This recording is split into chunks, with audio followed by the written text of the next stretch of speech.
Bom dia, galera, tudo bem com vocês? Hoje nós veremos na aula de História os meios de comunicação e imprensa no Brasil. No Brasil existem diversos tipos de meios de comunicação, como rádios, revistas, jornais. Muitos deles transmitem notícias e são importantes para informar a população sobre os acontecimentos do nosso país e do mundo. O que as pessoas da fotografia estão fazendo aqui no nosso livro? Nós temos uma gravura, né? E o que eles estão fazendo? Você acha importante se informar e acompanhar as notícias? Por quê? Você costuma fazer isso? Em caso afirmativo, que tipo de meio de comunicação você utiliza?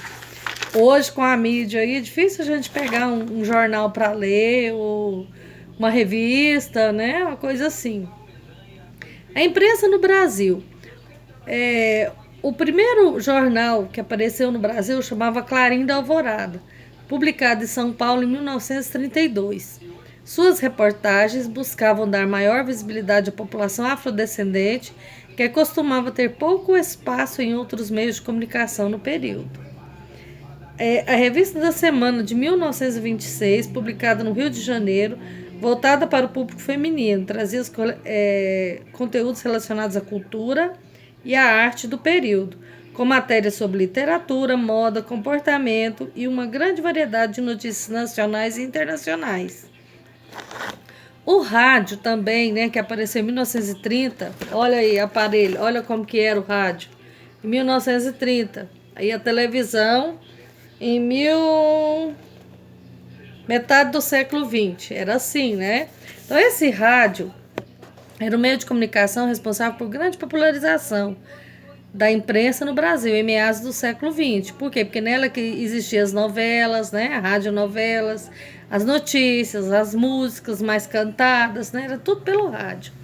Aí a televisão, na segunda metade do século XX, em meio à comunicação, chegou ao Brasil na década de 1950. Passou por diversas transformações ao longo dos anos e é muito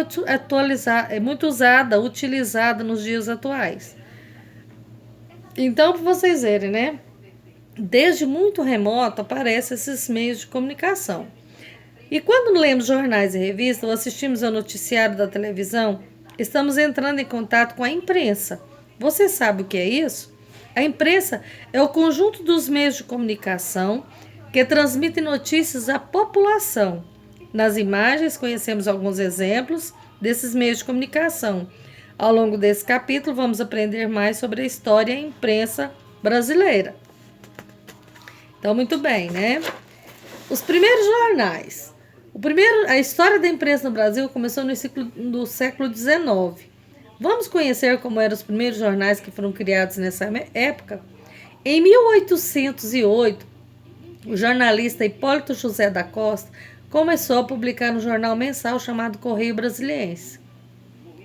Continha notícias voltadas ao público brasileiro sobre temas políticos, culturais e econômicos. O jornal, porém, era conhecido na Inglaterra, onde vivia o jornalista, e trazido de forma clandestina para o Brasil. Clandestina quer dizer que não era legalizado, né? Ainda em 1808 foi criado o jornal Gazeta do Rio de Janeiro, a primeira publicação jornalística impressa no Brasil. Esse jornal era publicado pela Imprensa Régia, órgão criado pelo governo português Dom João.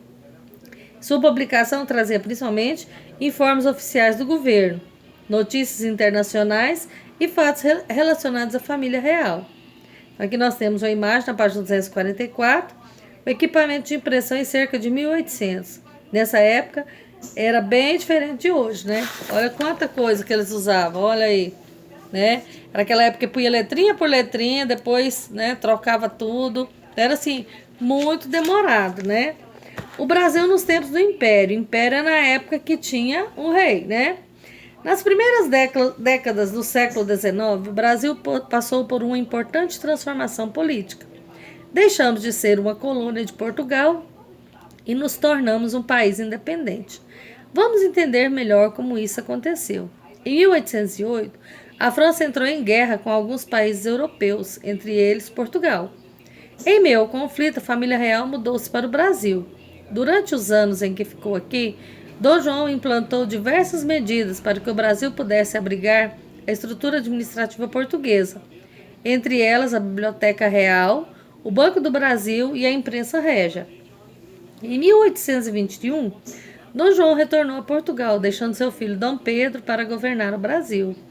Nessa época, porém, muitos grupos da sociedade brasileira estavam insatisfeitos com o domínio português e queriam que o Brasil se tornasse independente de Portugal.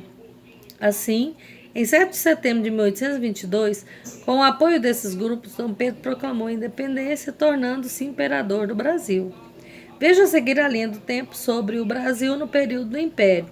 Em 1822 foi a independência do Brasil. 1831, Dom Pedro I abdicou do trono. 1840 foi o golpe da maioridade. E 1889 foi a proclamação da República. Então, de 1822 a 1831 foi o primeiro reinado.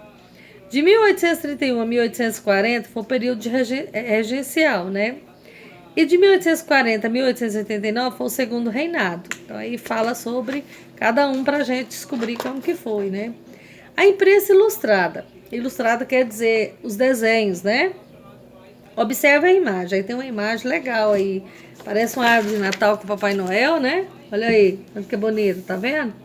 Então isso aqui chamava-se Charge.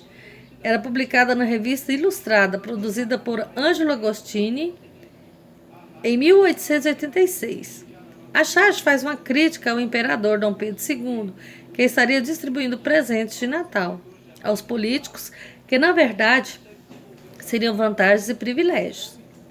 Em que meio de comunicação da imprensa sem imagem foi vinculada? Descreva a imagem ao lado. Então você vai falar, né, que Dom Pedro aí está sendo o Papai Noel, né? E os políticos estão recebendo alguns presentes que na verdade eram as vantagens e privilégios políticos, né?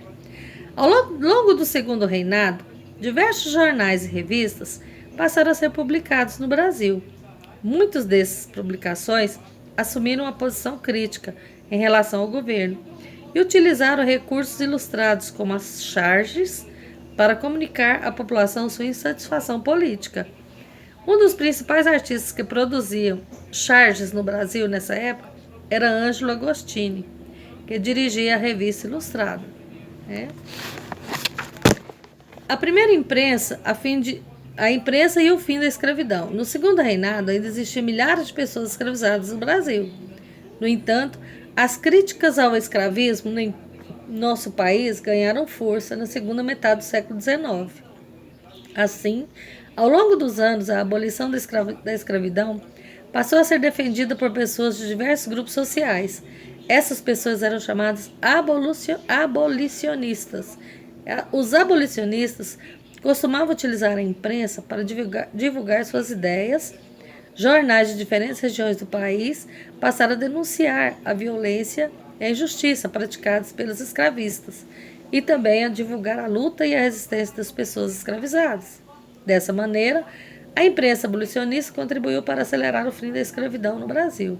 Após diversos anos de luta, em maio de 1888, a escravidão foi abolida em nosso país.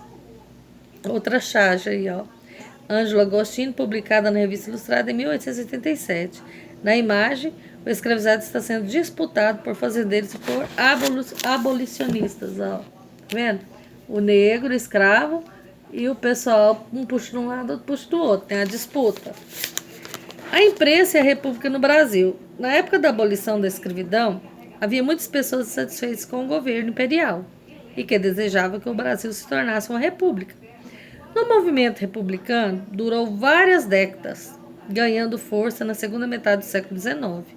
Pessoas de diferentes grupos sociais passaram a se organizar em torno de associações e partidos políticos, utilizando jornais para divulgar as ideias republicanas.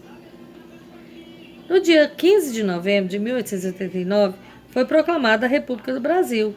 Essa forma de governo vem sendo mantida desde então até os nossos dias atuais. Então eu quero que vocês leiam com bastante atenção e diferenciem os 3 períodos, né? Período regente, período do imperador e o período do reinado, né? Que aí a gente vai fazer as atividades e tirar as dúvidas. Bye, bye, até a próxima!